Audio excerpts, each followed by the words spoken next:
Hi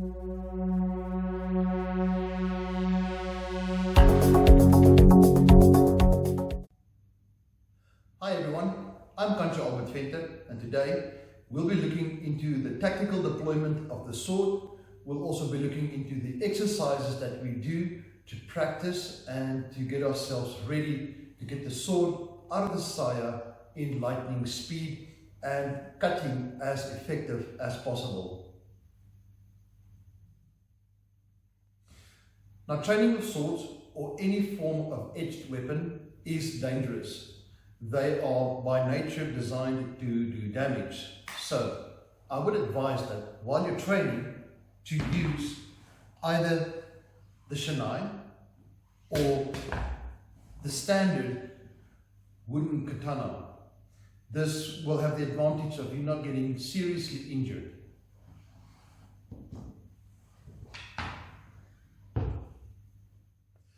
But before we begin, please hit the like, subscribe and notification bell so that you can stay up to date with all of our latest and new videos. Now, tactical deployment means that the sword is in the saya at all times, except when I'm doing a strike or defending myself. Now, the mindset behind the sword being in the saya is much like the mindset of your gun staying in its holster. You're only going to remove that weapon when you're absolutely sure you're going to use it. Now, in the same regard, I'm only going to deploy my sword if I'm absolutely sure I'm walking into or I'm going to have to defend myself in a combat situation. I'm not going to remove the sword and just wheel it around for nothing. Now, the ability to get this sword out of its saya at lightning speed will increase my chance to survive in any combat situation, especially where I'm facing another edged weapon or another sword. Everything we're going to do tonight can be done with a normal knife as well. The philosophy, the actions behind every move is exactly the same. So if you can do it with a sword, you can do it with a knife of any size, any length of blade. Now, when it comes to deployments, especially the tactical deployment of the blade, control of the thumb over the chuba is extremely important. I need to be able to control my sword by controlling the chaka at all times. Now, when I open the blade here, breaking the seal, giving me the advantage in a simultaneous draw, I need to be careful not to cut my thumb. Thus, as I push the blade forward, I'll move my thumb to the side. So, because if I keep my thumb there, I'll end up cutting myself. I'll have to move my thumb to the side, keeping it safe. Now, placing the sword back in the saya, I'm not going to do this. No. I'm going to fetch the chaka with my thumb, locking it in and pulling it back. This is extremely important, especially when it comes to controlling or the control of the katana sword. This is unique to the katana sword.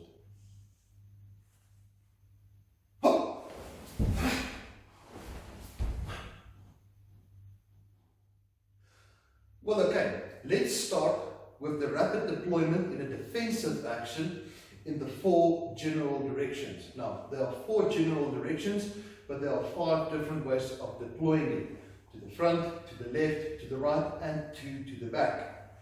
I will illustrate this to you. Just keep in mind that just after the deployment, you will have to have a counter cut following up on your defensive draw of the blade. So the first one will be straightforward and look something like this.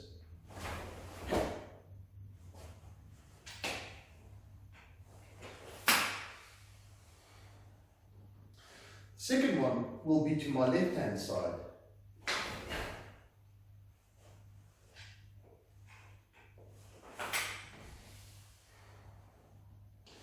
The third one will be to my right hand side.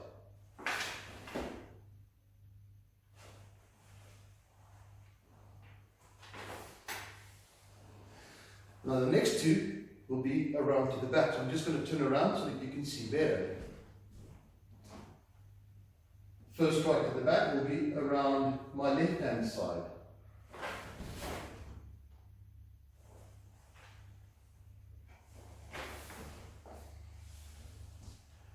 And then the last one will be around my right hand side.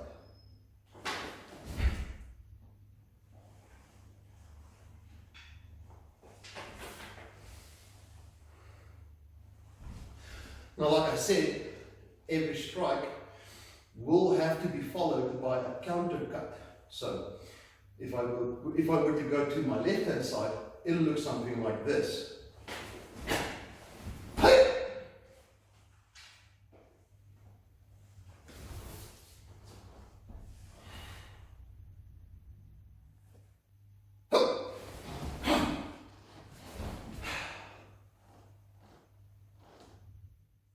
Okay, now we're moving towards the exercises that you can do to practice your deployment out of your side, to do it as quick as possible and to do it in any direction. So I'm going to pull my sword and try to move in as much directions as possible as I either attack or defend myself.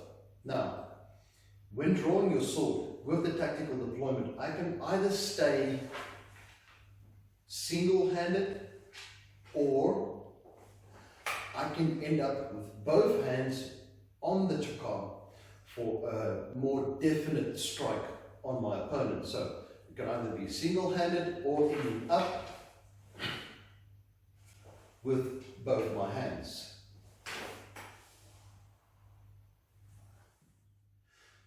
Now when deploying my sword, proper core and hip control is absolutely important, as this will enhance the speed that the blade leaves the saya and the amount of energy that I place upon my target. So, if the sword leaves the saya, my left hip will move slightly to the back, the sword will exit the saya, and upon returning, my hip will lock back into position, giving me more kinetic energy in the kasaki, the point of the sword, as I strike my target there. Now there are 10 of these deployment and cutting exercises, and we're going to go through each one of them one by one. We'll do very slowly and then at close to normal speed. We can't do that or the cuts too fast tonight. I want you to see it and I want you to practice it with me. Now, the more you practice, the faster this is going to get.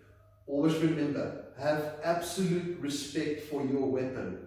The moment you think you either know it all or you get too relaxed, she will cut you.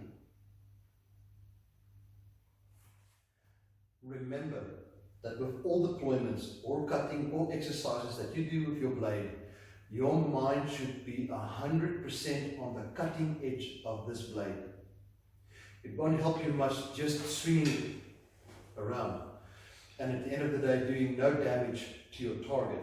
I want the edge to be slicing with every inch or move that I make while moving through the air. In real life fight, if you slip up for 1 or 1.5 seconds, you're a very dead person.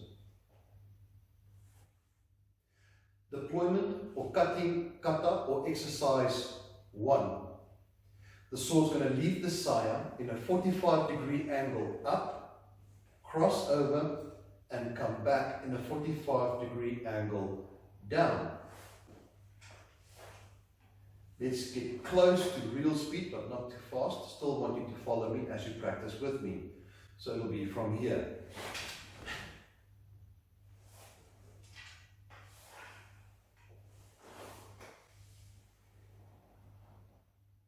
Deployment kata 2 will look something like this. The sword will leave the saya in a 45-degree angle up, but now cross from the bottom up to the left-hand side here. A little closer to true speed.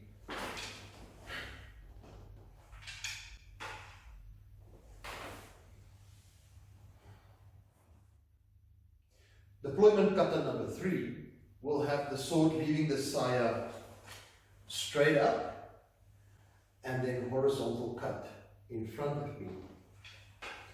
Closer to real speed will be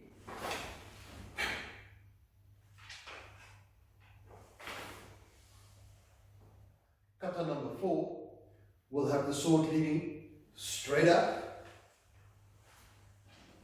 and in the other direction horizontally in front of me here. So it'll look something like this.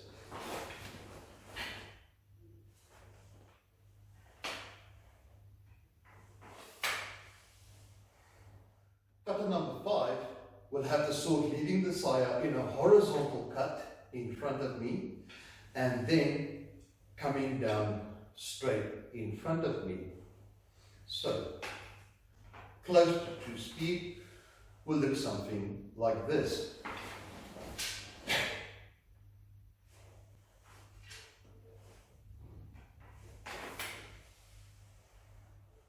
Kata number 6 will have the sword leaving the saya in a horizontal direction, cutting in front of me, but coming up from the bottom straight to the top, right there. Closer to real speed will look something like this.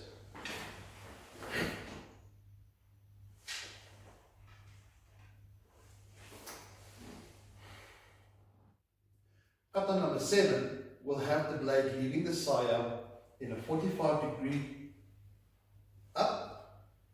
I will repeat that up and then cross down the front. Closer to real speed will look something like this.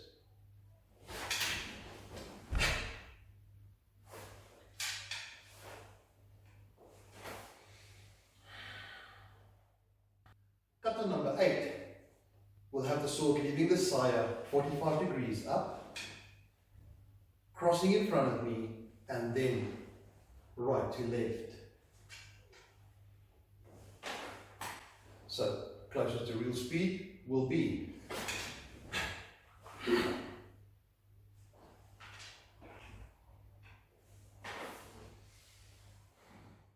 Kata number 9 will have this blade leaving the saya in a 45-degree angle up, returning in exactly the same direction, down, horizontal in front of me there, and then 45 degrees up to the left-hand side. Now, closer to normal speed will look something like this.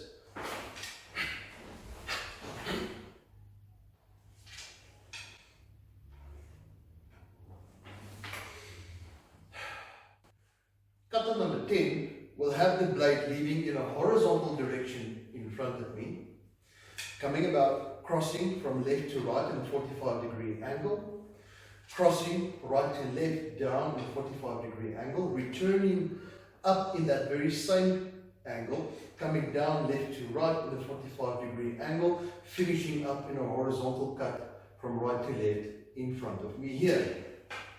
So, a little closer to true speed will look something like this.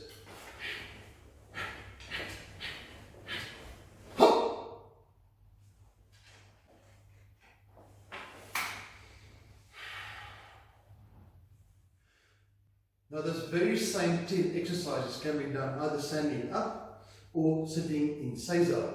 And it's important to practice from seiza as well, because you never know when the attack will happen. So just as an example, as you would do the kata from a seiza, I will be here. As I move, my sword will already be deploying from my side. So it'll look something like this.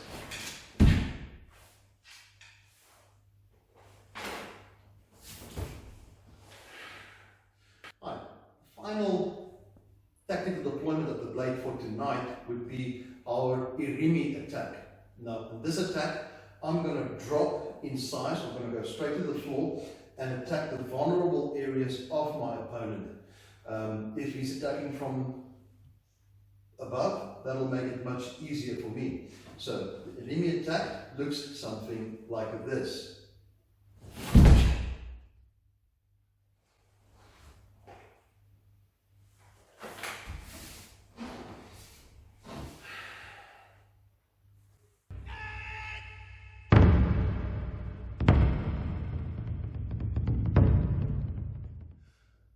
Well, okay, we had a look at the tactical deployments and the deployment out of the side, the exercises that you can do. Now, remember, you need to control your breathing and your focus before you deploy the sword out of the side. You need to be in absolute control of every inch of your movement to avoid injury to yourself or not being able to deliver an accurate cut on your target.